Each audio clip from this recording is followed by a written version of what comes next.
All right, welcome back, guys. We're going into our next session, which is going to be the cleaning phase for this animation.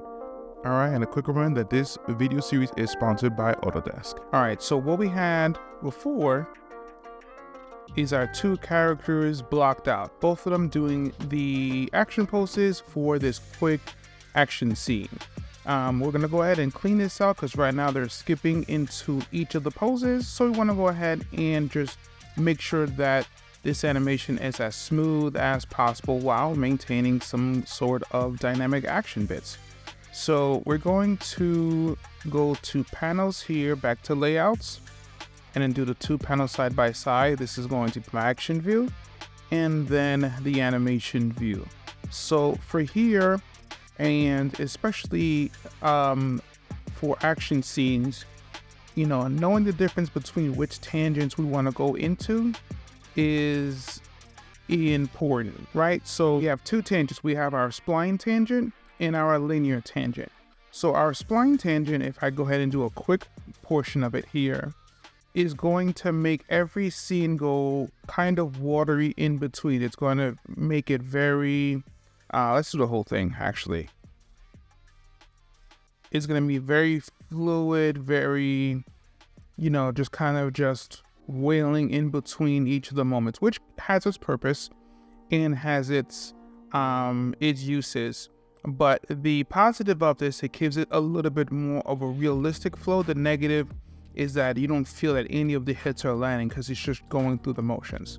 The other tangent, which is the linear, is the exact opposite.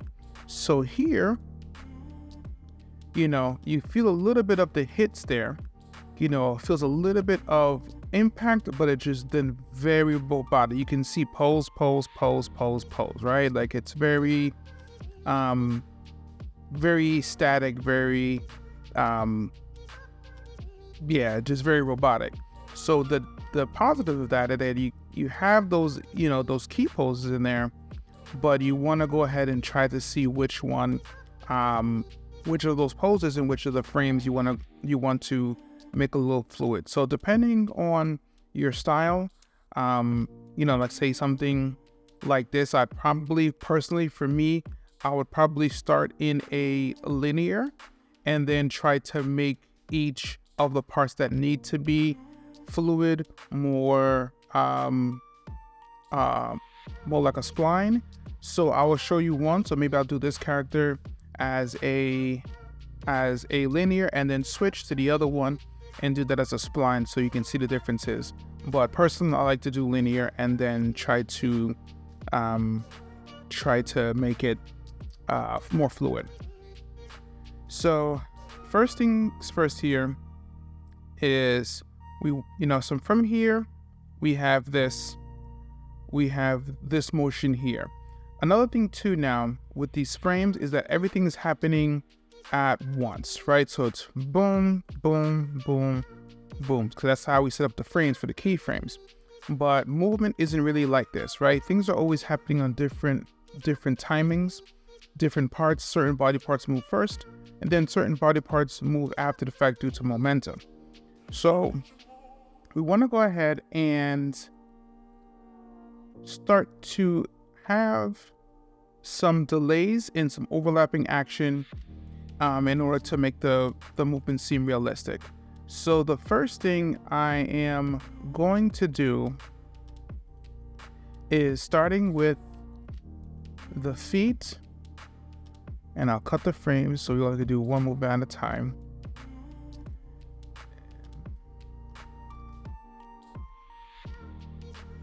Bring it to 15 frames. So starting with the feet, if the foot is gonna stop there anyway, right? If the foot's gonna stop there anyway, I may just go ahead and bring this one frame forward. It doesn't make an entirely big difference, but once we start moving, you'll see how some of this delaying of the motion is really gonna take hit. So the next thing I'm gonna do is try to start fixing this arm here. So this arm now, and I just realized that since I was on my character, I was on my my character set, it moves all the frames. So I'm gonna move everything back, undo my character set, switch back to the foot, and then just to put that back in. So therefore now you can see that now the foot's placed and then the action continues, right? Foot's placed and the action continues. So you see that he has his foot planted there and then the motion goes ahead and travels upwards. So the next thing now is fixing this arm. Now, there's a few ways to do it.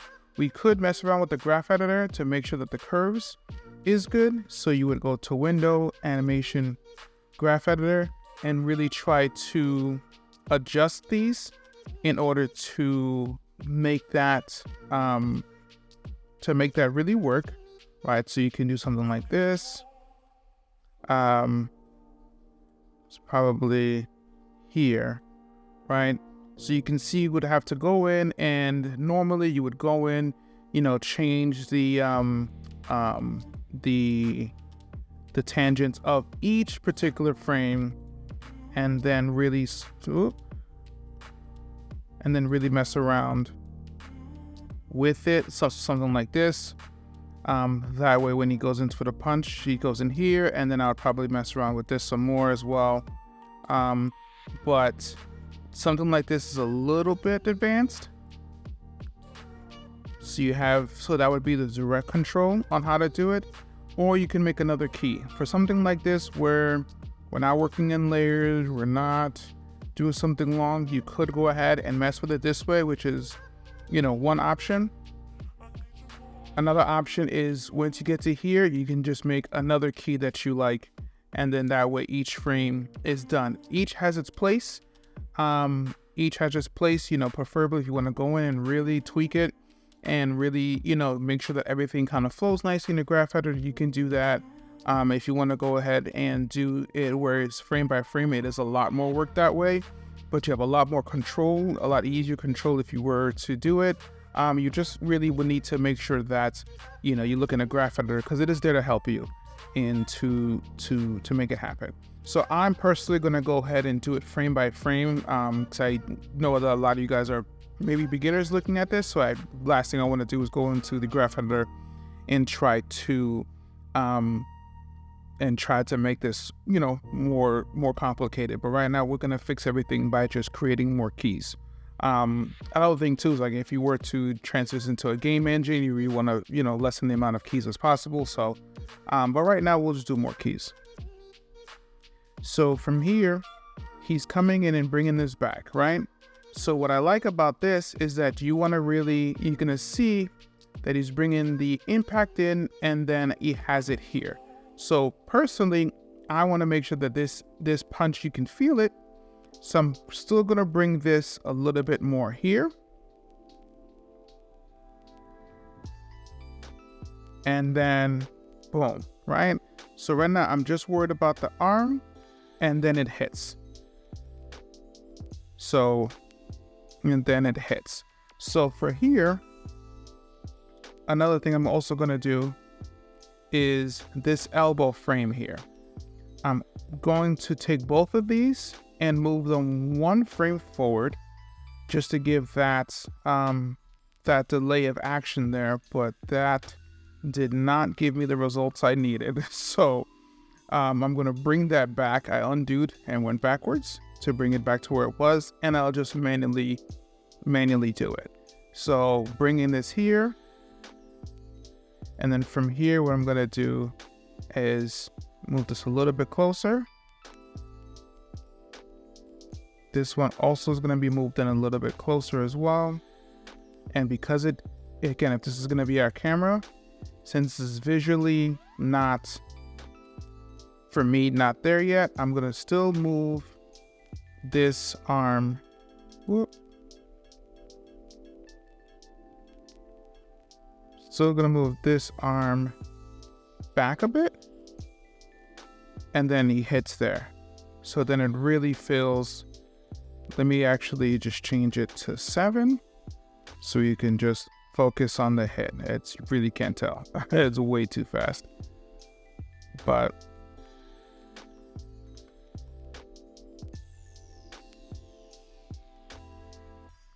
All right, so as we continue, we're gonna see how this goes apart. So now the big thing is that after he hits that punch, he's already going in for this hit. So what I'm going to do is I wanna really have this arm here stay there for a little bit to sell this hit, right? That's gonna be the big thing here, where we have this hit, but we're gonna go to this pose, but I wanna keep this arm there for a little bit. All right, so I can go into the next frame here and move it back if I want to, but what really I'm gonna do is gonna take this middle mouse drag to the next frame, and once I'm here on this frame, hit the S on the keyboard, and this is going to copy those keys, right? So you're gonna see, if you look on your values here, this changes, and then this is the same, right? So this is the same and then changes, so I did a copy and paste there. Now, from doing that, it's gonna give it a little bit of a hit, and now the body starts to move a little bit. Now I can adjust it, because even though it has the same values, it may still look like it hasn't moved. So I may even move it a little bit forward in, but just the way it gives me a little bit of a, okay, there we go. So now from here, it gives it a little bit of a, okay, hit, and then we're moving into the next part there.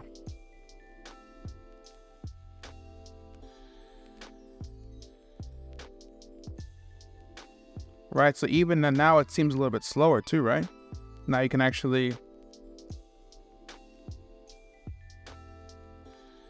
you can feel that hit there, right? So hit, and then the next thing is moving into the other arm. So that's really just where we're at with the arm movements.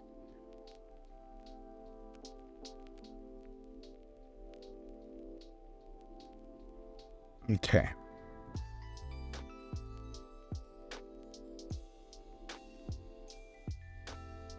So for here, there's a few things I'm going to do.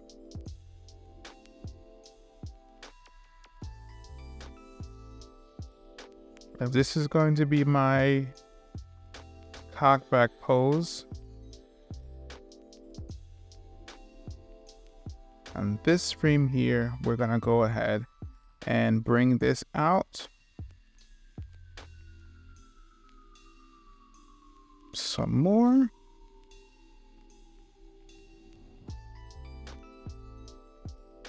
A little bit. So it's fluid. And I know what you guys are thinking.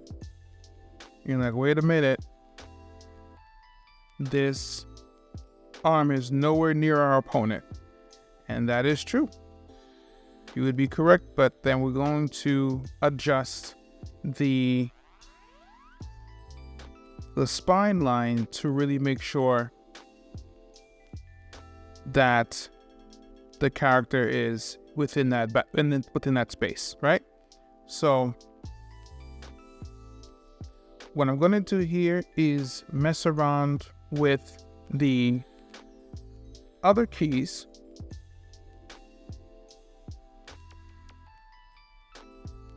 So the first thing here is to really sell the movement.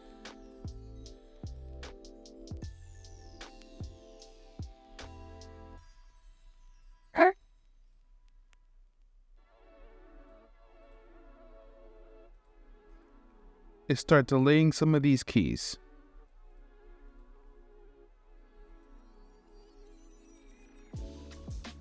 So now that this punch is here, and the punch is everything that we're throwing at it, the body's gonna move forward.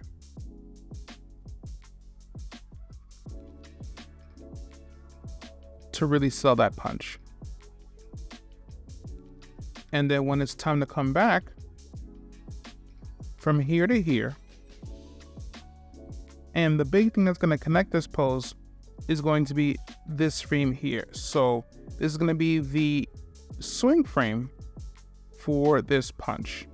So what I want to do is bring my arm all the way up and swing it as much as I possibly can.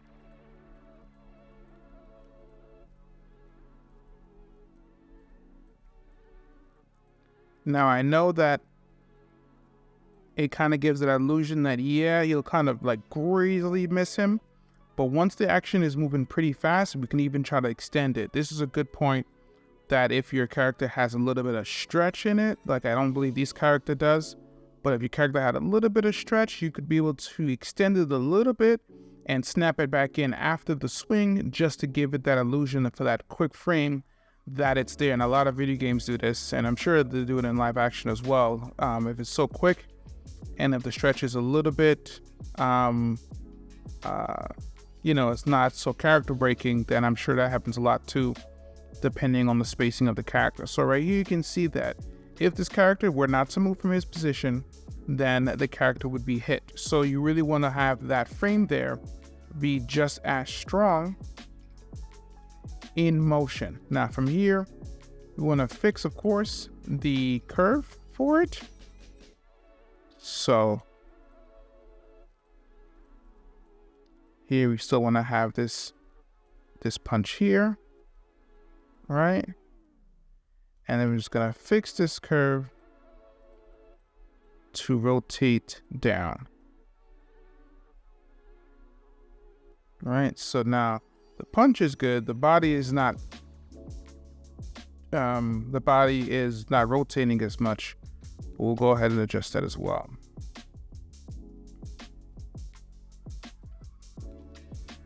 So for here,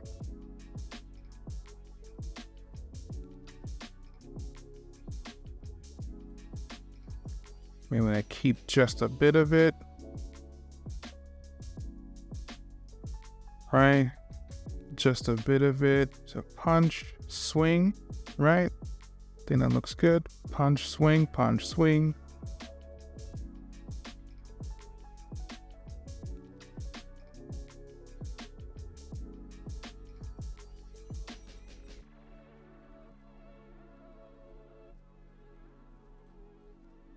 Punch, swing.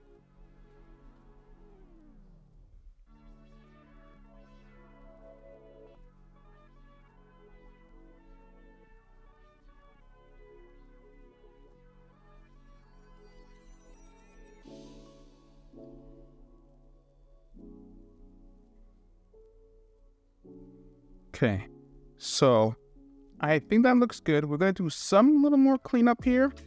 You're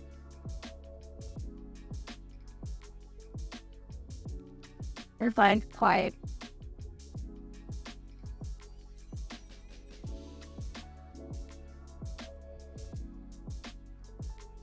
So I'm going to key and have this frame, this for the foot, be exactly the same.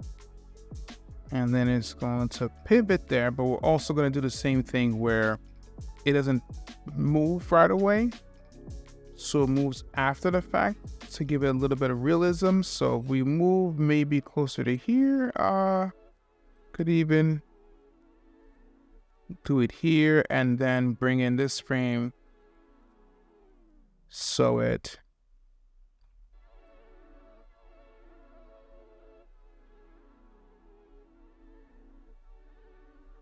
right, so it's exactly the same. Right, so it feels a little more solid. It's not just switching from one to the other.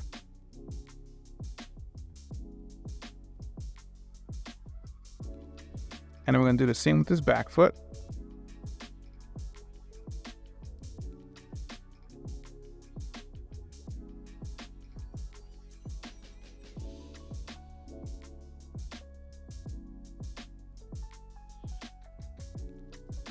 Don't know. Well, no, definitely need that one.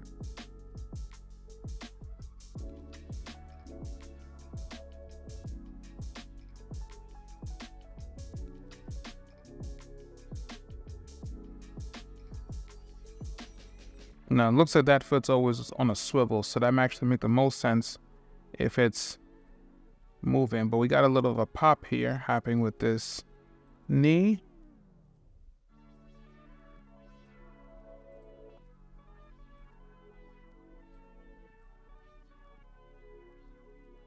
Which should be fixed now.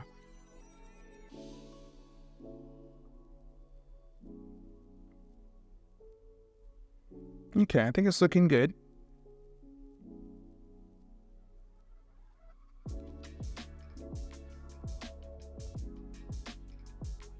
All right, so let's continue.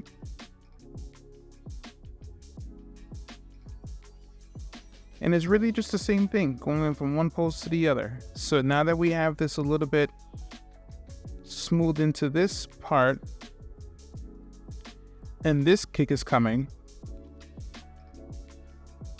this pose here, I really want to clean up a bit by kind of having it be that he's processing the move that's about to happen,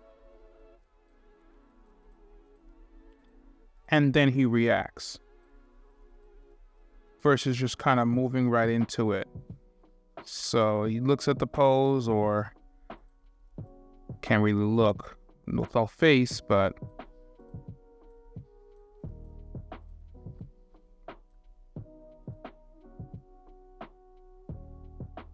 right, so we'll even keep the punch.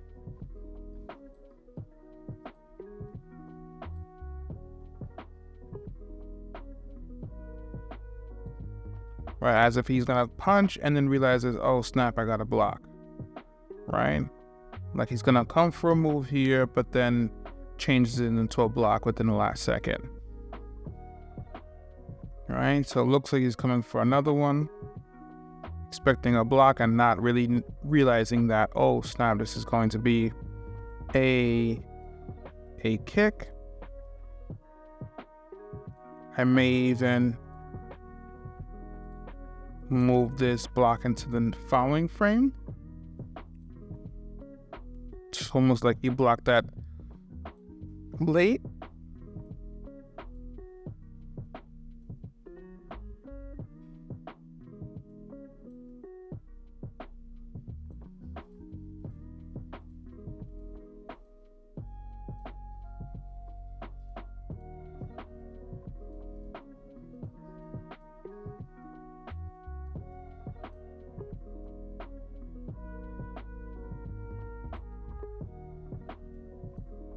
Then brought this down here.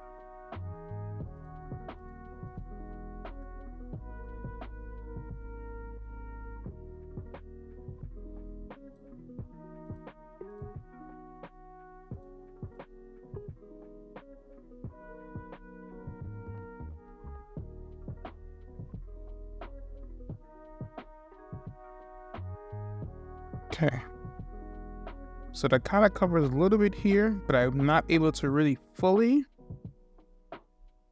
get this movement because I want to be able to see exactly how I want to position the other character.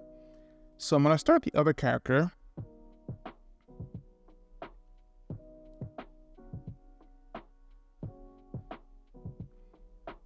So we can get a little bit of a realistic look on how this is going to be. So from here, like I said before, we'll do this on a spline tangent, so it's a lot more fluid.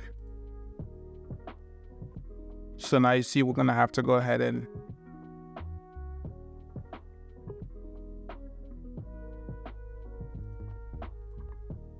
really do our work here.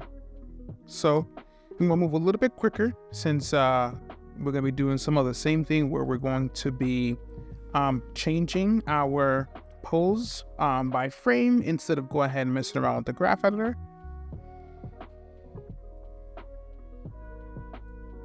All right, we're going to be keeping this pose the same. Oh, forgot the first rule here.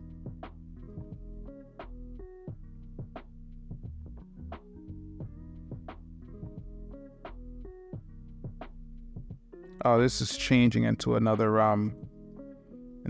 candle. All right. So this was at a 1. We're gonna keep this at a 1. So this eventually turns into the kick, which is here, which is back at the 1. And once we believe it's until that's the kick here. So I think even at here, we're still at 1, right? Yeah, we're still at 1 here. And then we switch. And we'll get to that in a second. So here.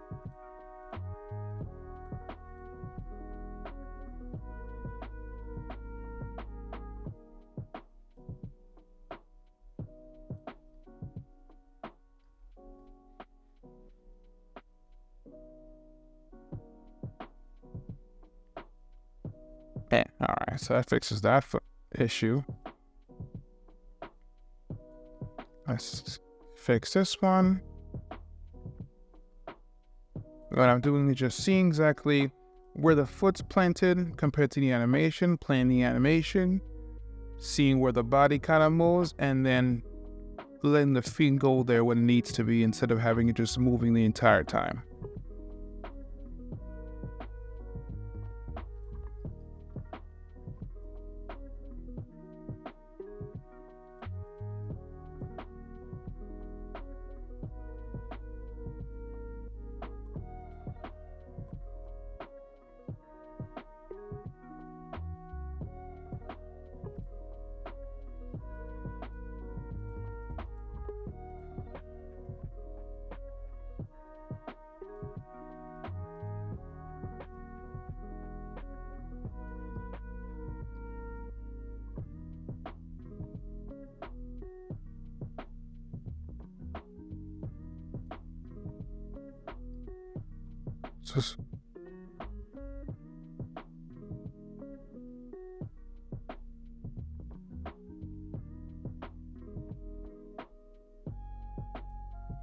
It says until 25. Let's do until 25. I think that's a good halfway point since this whole thing is 50 frames.